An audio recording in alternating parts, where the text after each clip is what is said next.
திருவள்ளூர் மாவட்டம் சோழவரம் அருகே போதை மறுவாழ்வு மையத்தில் 14 வயது சிறுவன் உயிரிழந்த விவகாரத்தில் அம்மையத்தின் ஊழியர்கள் 4 பேர் கைது செய்யப்பட்டிருக்கிறார்கள். சிறுவன் கொலை செய்யப்பட்டது உண்மையா?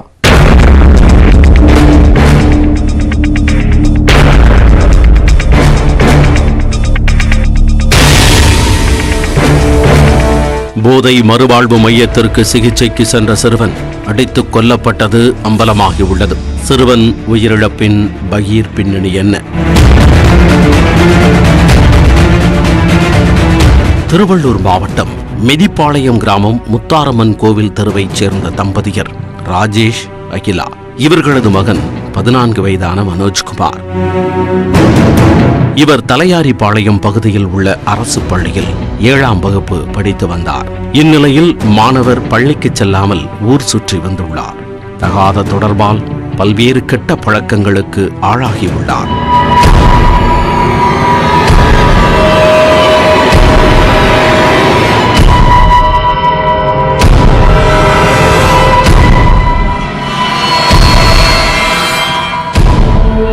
பெற்றோர் கண்டித்தும் மாணவர் கட்டுக்கடங்காமல் எல்லை மீறி சென்றதாக கூறப்படுகிறது.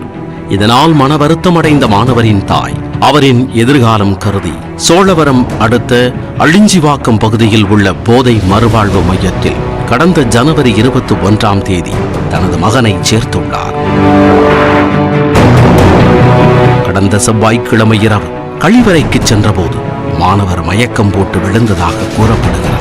உடனே அவரை மீட்டு தனியார் மருத்துவமனைக்கு கொண்டு சென்றுள்ளனர். அங்கு முதல் உதவி சிகிச்சை அளிக்கப்பட்ட நிலையில் மேல் சிகிச்சைக்காக சென்னை அரசு ஸ்டான்லி மருத்துவமனைக்கு கொண்டு சென்றனர். அங்கு பரிசோதனை செய்த மருத்துவர்கள் வரும் வழியிலேயே சிறுவன் இறந்துவிட்டதாக தெரிவித்துள்ளனர். 40 நாட்கள் தங்கியிருந்து சிகிச்சை பெற வேண்டிய நிலையில் 11 நாட்களில் சிறுவன் உயிரிழந்துள்ளார். மாணவனின் உடலில் பல்வேறு காயங்கள் இருந்ததால் சந்தேகமடைந்த தாய் அகிலா சோழவரம் போலீசாரிடம் புகார் அளித்தார். சந்தேக மரணம் என வழக்கு பதிவு செய்த போலீசார் போதை மறுவாழ்வு மையத்தில் விசாரணை நடத்தினர். இந்நிலையில் உடற்கூறாய்வு அறிக்கையில் கட்டையால் தாக்கியதில் மூச்சு திணறி உயிரிழந்தது தெரியவந்தது.